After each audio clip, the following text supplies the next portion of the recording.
I'm John Wilson. Welcome to Owned and Operated. Twice a week, we talk about home service businesses, and if you're a home service entrepreneur, then this is going to be the show for you. We talk about our own business in residential plumbing, HVAC, and electric, and we also talk about business models that we just find interesting. Let's get into it. Hey, this episode is sponsored by Service Scalers. So Service Scalers is actually a brand that I've used personally with our companies for a little bit over a year now. They've helped us manage our digital advertising. Frankly, they did a lot better than our last agency. Leads went through the roof and cost per click went way down. Check out Service Scalers if you're a plumbing, HVAC, or electrical home service company. That's what they knock out of the park, and they did a great job for me. So ready for this? Call center? Yeah. Honestly, I am too, because we're getting with this. So we had 2 acquisitions that are coming down the pike. That'll put us at 5.5, like we talked about. And so we'll have 3 CSRs, 1 from each of the companies. And so we're going to have to figure out what to do with them, because I don't want to fire them, obviously, if we can help it. But if, that'll, at 5.5, you'll probably need 3 on dispatch. And we could talk about this in the middle. 3 on dispatch? Excuse me, 3 on CSR dispatch mix. Boom, we're recording. Yeah. Yeah. Just like that. Honestly, I kind of like a cold intro. Welcome back to Owned and Operated. Jack and I are talking call center now. That's what we're about. Call center. It'll be like John and Drains. It's one of those things that just never stops. It never stops. And I think it never stops because it's always adapting, right? Call center is fascinating. I think it just has a special place in your heart. Yeah, it totally does. So I have this funny thing with these parts of my business, right? Where I hate something. I just hate it. And I never want to look at it for literally years at a time. And then we get to a new section of our business, like a new plateau or a new stage. And I'm like, oh my God, this thing is totally awesome. Why have I never cared about this? And that's call center. So that's call center, HR, marketing. That's all the stuff that I'm actively working on. Marketing was something I avoided for a long time. And I focused on deals because I found that to be an easier way to grow. And now that we're diving so deep into marketing, I'm like, I don't know when I'm ever going to look at a deal again. We're going to be up 30% month over month. At our size, that is a revenue change that I'm about to drive in October over September from organic growth is the same size of revenue for a company that I bought in July. Yeah. Did that switch though, because you now have the resources to be able to do that? I know. I don't want to. For sure. Yes. You have the extra. Yeah, for sure. To test. I mean, when you're so small, you miss on marketing, you take a big leap and you miss, and you can't take another leap on marketing for a few months. Right. Yeah. Yes. Okay. We're talking call center, but yeah. No. I think that everybody does. There is nothing to take a big leap on for marketing. Right. Well, so say you never did PPC or LSA before, right? And you don't know, you're the owner, you don't know anything about it. We're talking about a $2 million a year business. Yeah. So you want to get into PPC, you want to get into Facebook ads or TikTok ads. What's the first thing you do? You go out and you hire a marketing agency because you don't know. Totally. You're dropping $6K maybe that first month, and then $6K the next month. And then you have good data to see if it's actually working. I think you said it two episodes ago. LSA takes 6 weeks to even kick in. PPC takes 6 weeks to normalize. LSA is pretty right away, but PPC likes you after 6 weeks, and so you have to spend for 6 weeks to even get results. Yeah, So I think of that as less of a risk. I can receive that though. I can receive that. What I'm thinking of as a risk, whenever I see there's a company in my market that's doing $2 million, and they are on every billboard around me. Yeah. And I'm literally, what are you doing? What are you doing? I'm not doing that. And I'm 10 times your size because I don't think it's a good use of money. And you're on 30 billboards right now. Yeah, I think Coolray is a great example of that. Coolray versus Hoffman is in the Nashville market. They moved in. 100%. Coolray buys every billboard all over. And they get a foothold. They're here. They're Nashville. People know them. Yeah. But they had to spend, I think, like double the amount that Hoffman spent to get in. Far more. So they spent $20 million Mm-hmm. to get less results. So they spent $20 million to get $10 million in revenue, I think in the first 3 years, and Hoffman spent $3 million to get $15 million of revenue in the first 3 years. Yeah. So like, yeah, not even close. So when I think about taking a leap, when I'm thinking about that in a small business, if there is something that's potentially a leap, then you already shouldn't be doing it. Like until you hit 5 million, there is nothing to take a leap on. Like you should only be doing PPC and LSA. And like, that's a good point. That's it. TikTok, Facebook's pretty good. I'll almost stay on that trade. You are killing it. Like that. It was also better. I don't want to get you 2 years ago. I mean, I'm wearing my BA winery shirt. I ran an entire company off of Facebook marketing. Like that was all we did, and we sold $80,000 a month on Facebook marketing ads. Totally. It's not the same as it once was, but there's still a spot. You just got to be creative. I think there's a spot. I think there's a spot for everything. I just think like, what size are you? I think there's probably going to be a spot for billboards for us, right? So like right now, our stack is LSAs, PPC with service scalers, our own email. We do internal SEO now. That was a huge unlock, honestly. Yeah. But that took team. That took like people, and that was a big unlock. And then internal map pack, like GMB. Yeah. We internalized that competency for launching new ones. So, but yeah, all of that takes people. That all said, it doesn't take a tremendous amount of people. If you get one decent manager and 2 VAs, you can move a mountain. So that's actually what we're looking at right now is one kind of all overseas manager and 2 VAs to handle that kind of stuff. Because I mean, if you're paying, like I said, $6,000 a month for that kind of stuff, and $3,000 is in actual ad spend, and $3,000 is in, you could hire someone at $30 an hour, or $20 an hour, and 2 VAs at $5 an hour. And there's your $30 an hour. I mean, for 100 hours, it just makes all this sense. But it's finding those people is the key. And totally. And I think people think about marketing wrong. Like there's like one, you shouldn't be taking risks. Like you just shouldn't. And LSA and PPC, frankly, is not that much of a risk. And then 2, like which one are you trying to optimize for? Are you optimizing for proactive or reactive? And those are 2 totally different marketing strategies. Yeah. Like, but people, if you're respectfully not too, right? So you're a smaller company with 26 reviews, 30 reviews, your LSA and PPC is not going to do as well. So I know people go out there and take risks on mailers. They take risks on billboards. They do the TV commercials, radio, whatever it may be, to try and drive, once again, reactive, proactive.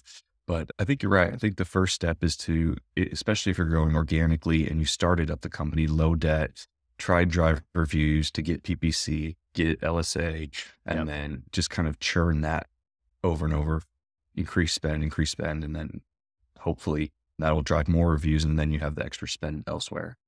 Yeah. It makes sense. It's the first place people go. I think there's, really just be optimizing for digital at first. And then like we're in the unpacking stage. Wait, so you're telling me that those urinal ads, the ones that go right above, you're not there? You're not there? I mean, I've been offered. About to be there. So I promise everyone, we're going to get to call center. But like, that was good. Go for it. My biggest project right now is like, we're seeing marketing as like 2 different projects all aiming towards the same goal. So like, how do we dominate search? So LSAs, PPC, SEO, and map pack.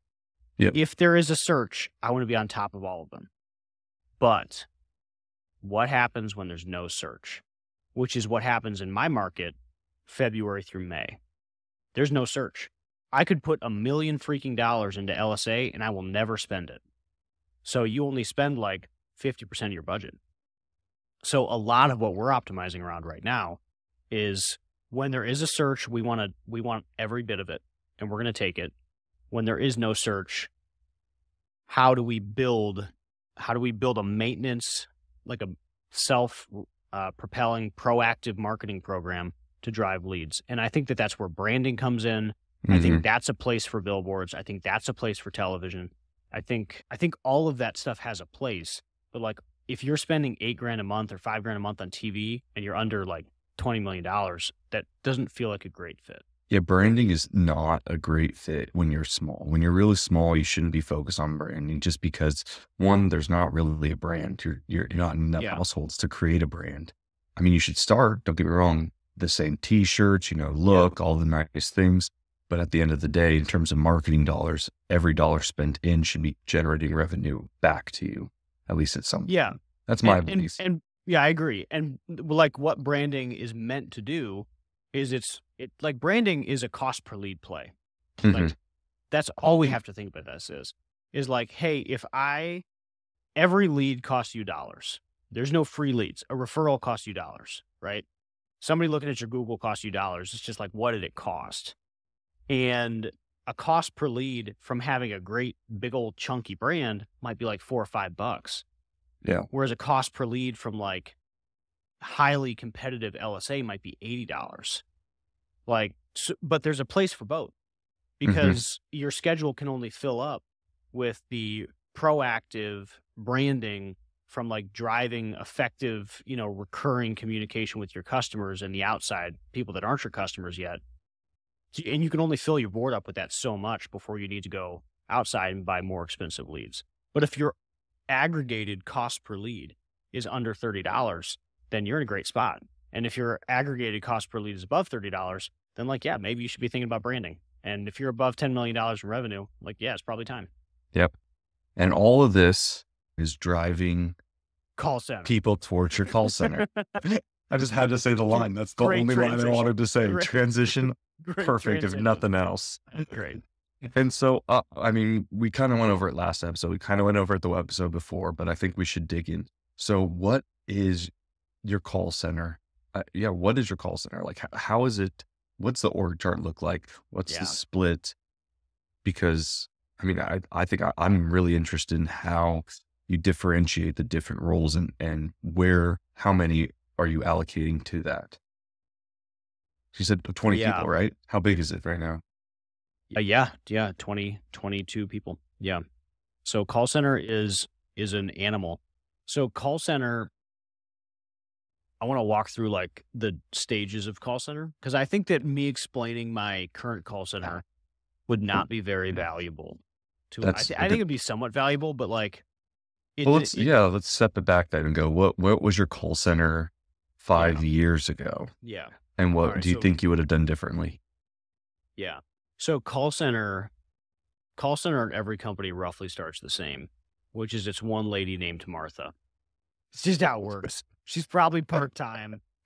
She's got kids in school. She comes in after she drops them off. She leaves at 2:30 to pick them up. Look, I get it. That's everybody's call center. And yes, we are aware you, the owner, are answering calls after hours. All day, every day, 9 o'clock at night, 7 in the morning. Yep. That's early stage call center. That's early stage for sure. And then, then you hire like an after hours message center basically. And usually what people seem to optimize for is cost. So hey, I got this for $200 a month.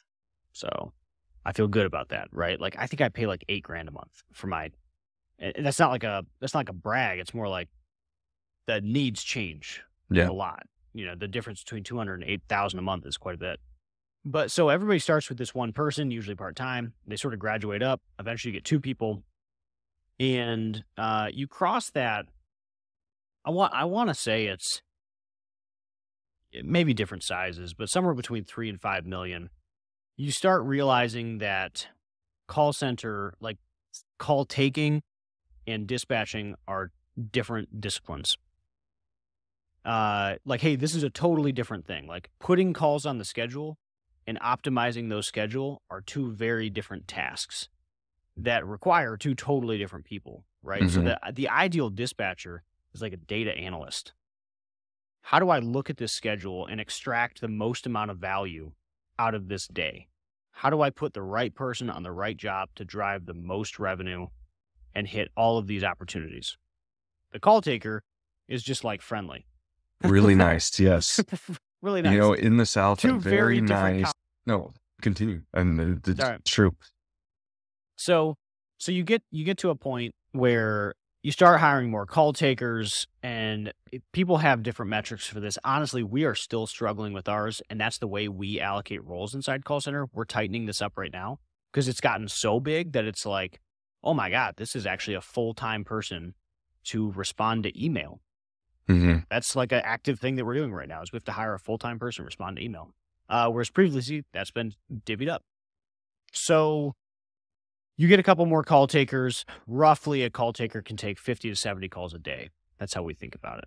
So if you're driving 100 to 140 calls a day, average call time of 5 minutes, they're selling memberships, they're saying the 10 or 11 things that you need them to say on every call, then that's probably 2 call takers or like one rock star that's overworked. And then gets flipped over to dispatch, and dispatch can roughly manage up to 10 people efficiently. So, that 8 to 10, same way we think about managers, we think about that for dispatchers too. So our dispatchers roughly manage 8 to 10 people person. Mm-hmm. And we have 5 dispatchers now. So call takers fill the board, dispatchers optimize that board. So where we're at now is there are, I'll go back slightly. That gets you pretty far. Okay, Just yeah, those that's 2 a good roles. point. Where how far does that get you? You might have to expand a few more, but you get 20 people, 2 dispatchers. I mean, that's a great Yeah. rule of thumb. Yeah. What does that drive to? Maybe 10? Easily above 10. Yeah, easily above 10. So and now I think that this is going to be affected a lot by how strong your call center or ops manager or whoever it is overseeing the call center. Mm-hmm. We have never had a very strong call center manager. And that's a big deal to not have a very strong call center manager. It's a we've hard struggled position. a lot with that role. We've Mhm. struggled a lot with that role. And do you So have quality people who are, or was Yeah. the Wait, manager listening to calls, or the quality people Yeah. listening to calls? What does that look like? So I'll dive into the evolution Okay. a little bit more. So you can probably get 6 to 8 call takers and 3 dispatchers, and that's still probably 1 manager. We're splitting up into team leads and shift leads now, but that gets this model gets you pretty far. And then if you have your call center manager doing exactly that, your call center's manager job is to float. So if we have call offs, if we have overburdened, whatever, they're going to come in, they're going to do that. They're also going to hold accountable to the metrics that we're trying to drive every day, and they're going to coach. So they're going to listen to calls a lot of the day, and they're going to actively coach. What we have found is as the call center has gotten larger and larger, is that is such a burden that we've actually just had to add a quality control team. So we have 3 people whose full-time job it is to listen to every single phone call that happens inside our call center, and they grade it. They just use a scorecard. You get XXX. You have to bring up these 12 things. Some departments have 1 extra thing that they have to bring up. If you brought it up, great. Here's a 1. The thing that we're struggling with is it's a very quantitative, did you do it? Did you not do it? And it's It's less hard to, qualitative of yes, you did it and it was good. and or you were did nice. it and it was bad. So that's been a struggle because we're using overseas team members for it. So the nuance of the English language is a little bit harder to convey of hey, this conversation went really well. That's why this happened. Or this conversation went terribly. And here's how we could have improved it. Yeah. But it's 700 calls a day that this quality control team is listening to, and they're just getting teed up.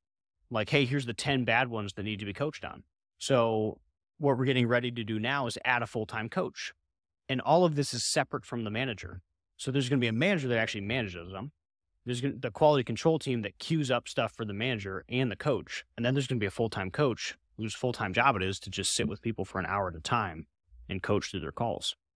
Yeah, because that's where the key is, right? Is getting them to a point where they're meeting all the needs in the way the business wants. Because that's the question to go back to now. Downsizing again, your team's 3-4 people, right? There's not really a manager. You're managing them. You're coaching them. You're all those positions.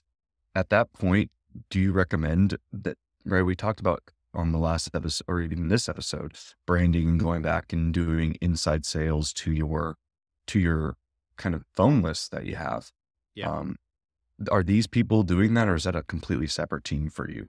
They used to. They're now. It's now a different Yeah. team. So that's where we're at. So we're doing it where our own team is going back in and Yep. calling and We putting. just found it's a totally different discipline. And like, if you're either an inbound person or an outbound person, Mhm. and like you're either juiced up by commissions or you just want to be nice. And like, this is the same as when we're, yeah, I mean, it is. It's No, like, I mean, this it's is true. it's the same conversation that like we were talking about hiring ops managers, and I was like, hey, do your eyes light up when I talk to you about this role? Well, because And one, I like mean, most the inbound nice people, people, their eyes are not lighting up when yeah, they're having to outbound. because they're agreeable, right? They're agreeable Yeah. personality. They want to Yep. be nice and to be friendly Yep. and accommodating. They don't want to sell versus someone who wants to sell. It's maybe a little bit more on the sales side, less Sure. agreeable. They're kind of pushing something along. No, that makes sense. I mean, and that's why it's so hard early on, I think, is because there's so many different kind of Yeah. specialties. To find a generalist who can do all of those things is a difficult role, but I mean, kind of key. It is the Totally. key. I think one Yeah. of our biggest, like if I look at our call center over the years, it has been a journey. Probably the biggest journey in our entire business has been inside the development of call center. And we are not there. Like, I don't know when we're going to get there, but I know we're not there now. Right. And Mhm. like we're constantly improving. Like where we are now is like infinitely better than where we were just 3-4 months ago. Like totally different place, which is Yeah. amazing. And part of that's like our own business.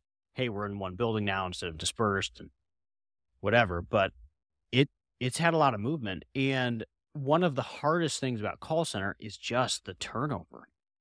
And like in a call center, Yeah. the average turnover is 90 days. Like that is the turnover in call centers. And Mm. that's tough. That hurts. Yeah. That hurts. And I think what ends up happening in all these businesses that are smaller is if you don't have, which we're just getting there, like we're just getting to the point where I'm like, yeah, we got this. Where, hey, I know I can bring on a call taker every week. No problem. I can bring on multiple if I want to. Mhm. And then I know our training process is dialed in so that they can be picking up the phone correctly in 3 days. Like we got this, but like most small businesses don't. So they end up leaving people who are not very good in that role for like 10 years with like zero accountability and Owner's zero wives. process. Totally. And, Yeah. and like, it's not hard to understand why. Like it's a really hard job and turnover's 90 days. And yeah, it's a tough thing to fill. What we've ended up doing that's really helped, and we're only just getting here. Like call center's an active big project because like our customers complained a lot because of the Mhm. quality that we were providing in our call center, and they were right. Like our call center was rough. So now it's like it's a big point of focus. Our average call time went from 4 minutes to 7 seconds in the past couple months. Like that's a ridiculous difference. 4 minutes to 7 seconds. Our average call time during peak calls was Mhm. 4 minutes. That was our average wait time to get picked Oh, up. wait time. Wait time. I thought you meant Wait like time. that they're on the phone with the person. I'm going 7 No. seconds doesn't sound like nearly long enough to run. Hey, okay, Hey, bye. toilet, got it. Good. We have your Yeah. file. Yeah, so like Mondays at 9, our average wait time would be 4 minutes. Our average wait time now Mondays at 9 is under 10 7 seconds. seconds is not bad. Yeah.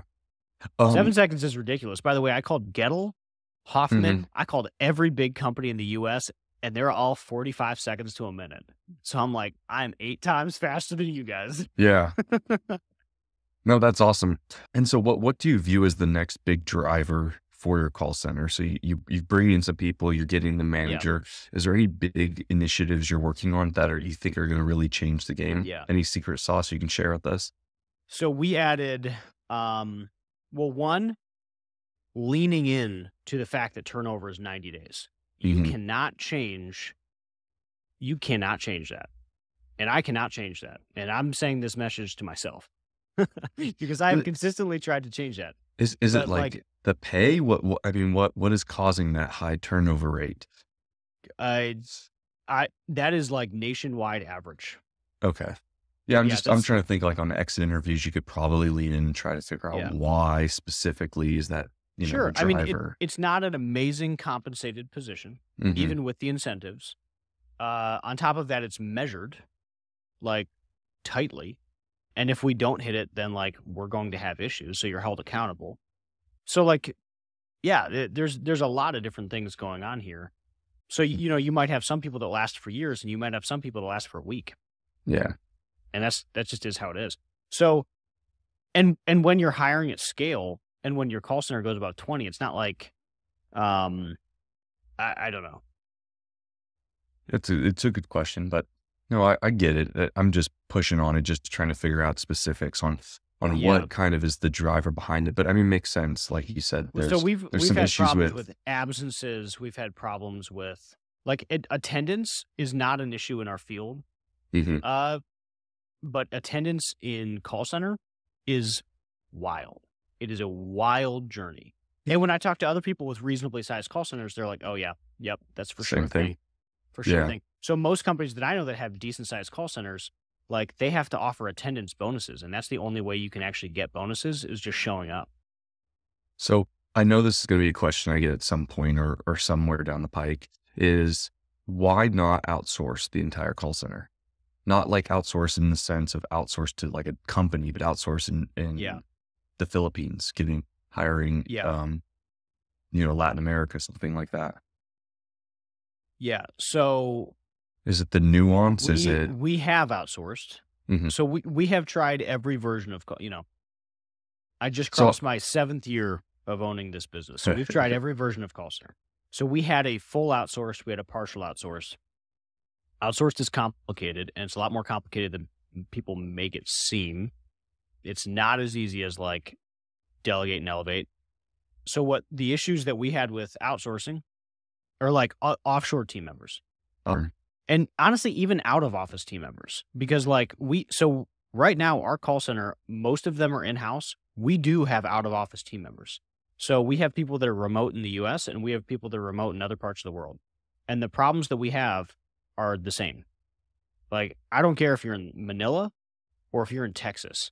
Like, I have the same issue with training, with accountability, with you knowing what's going on inside the company, with you being a part of the culture that we're trying to drive. Doesn't matter where you are in the world. If you're not in my office, I have that problem. yeah. And at the end of the day, this is such a vital part of the business. I know it feels like it's one of those areas that you could really easily do, but right. If you don't, I had this conversation with my call team, which is one Yeah. this morning it's just such an important part, especially as we're opening up plumbing to making sure that they're asking the right questions and that they're offering the offerings that you need to have. And if they're missing the intricacies of the call center and the questions, and it's just not going to work. You're going to lose out on potential business, which I mean, kind of is the key of the call center. Yeah. Yeah. I think the way I think about call center and like where people sit is a few different things. Like one, training slows down if we're not in the same building. And if I have 90 days with that person on average, every day counts. Yeah. So if training is slowing down by a week, that is a lot. That is like 7% of the lifetime employment of that person in my company. Not to mention there's a cost associated with training and a cost associated with hiring, right? You have to find them, hire them, paying someone to do so. So that week is costly when it's 22 people rotating every 90 days. I mean, 100%. It's like in high-speed manufacturing, you save a cent in one spot, it saves the whole company, $100 million. Yeah. Same kind of idea. Yeah. So we took our training for CSRs used to be 2 full weeks. And then we leaned into, hey, we need to be in office. And hey, we need to train right here. And hey, if I see something, I'm just going to coach you on it real quick. And that worked. And I think a full remote, a lot of the things I see for full remote is like, hey, we're seasoned professionals. We're this, and this. And yeah, like if that's what I was dealing with, then that would be great. But usually we're dealing with entry level workforce that is low skilled or they need trained in this type of task. So we're not dealing with 20-year career professionals that are totally fine on their own without any accountability. We're dealing with people that need a lot of accountability and that need a lot of follow-up and a fast ramp to make them successful in their jobs. And that is just easier to do in person. Yeah, fully agreed. It took us, so we actually do have an overseas after hours scheduler. That's what we call her, after hours Yeah. scheduler. All she does is take phone calls, schedule Sure. out. Used to be just text message only. Does an amazing job, but it took us a solid, I think it was a month and a half to get Yeah. her Takes to a long time. understand the intricacies of the the English language and kind of what they meant here and what they were actually asking for. And HVAC specific items and plumbing specific, Yep. there's a lot to there. And especially someone who's not from the industry, it's a lot of training and there's a lot of accountability and follow up, but it Yeah. is nice because it's their day while it's our night. So that was a big 100%. win for her. So, we have 20 remote employees Mhm. all over the place. So we're not unfamiliar with it. We have a pretty reasonably sized team elsewhere in the world.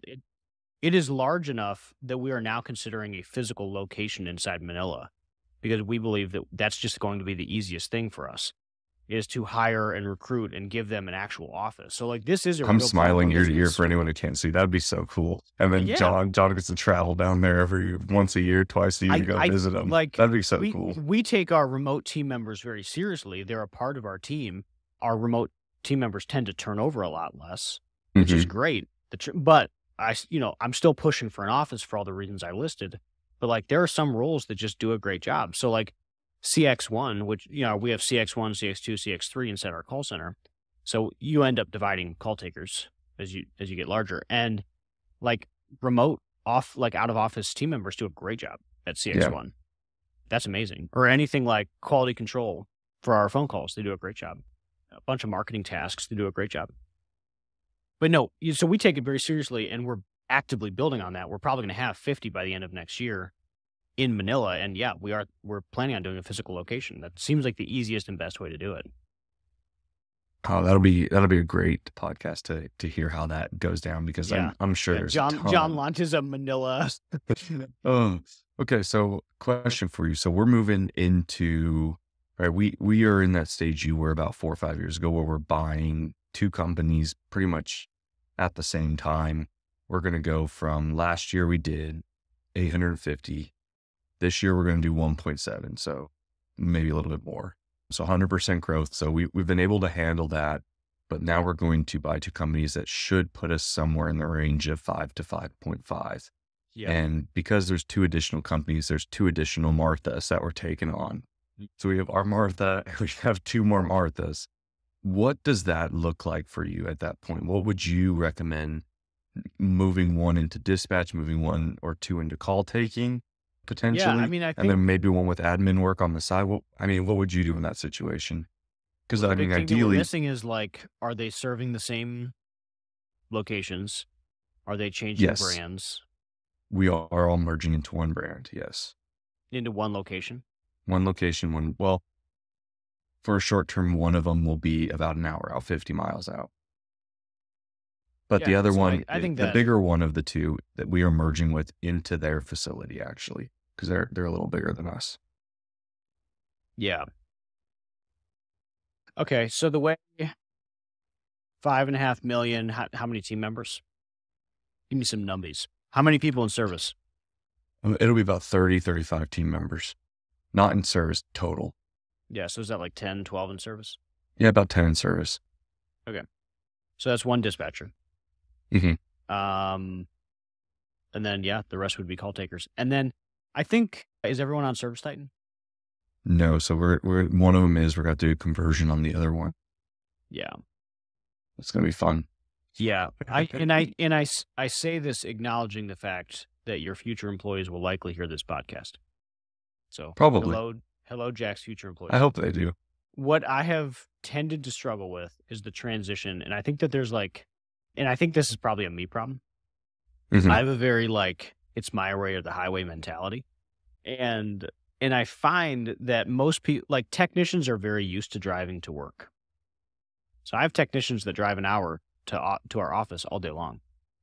Office team members are not used to driving an hour. So that becomes a real thing. All that to say, whenever we take over teams, the administrative staff tends to not go with us. We offer it to them. They tend to not go with us because they don't a lot of times they don't want to feel like a cog in the wheel, which I can totally respect, but they're used to being like the hub of all activity inside that business. And then they just went to one of 4 people. So Yeah. there's like a self-value thing. Like you said, or like we talked about too, a lot of times they're the wives of the owners, and maybe not in the actual sense, but they're very close. They're very close to them because the owner's in the office, they're in the office, they're communicating daily. And now that owner leaves and they're sitting without that person that they've been with for the last 20 years. So, I mean, I can see that. My hope is that they stay, but if not, we'll hopefully have a better track record than 90 days. 'Cause I don't know if I can need that, but it's like you were like, hey man, how do you do it? And I'm like, you literally have to accept it. And you I know. just didn't accept it. You just didn't accept it. Oh, So the sooner you come to accept that, the better your life will be. Cause like I provide a great place for people to work, great benefits, we overpay compared to our market. So like we have a huge home service call center. It's not inside our industries, but it's like down the street from us, like 100 people, right? 200 people.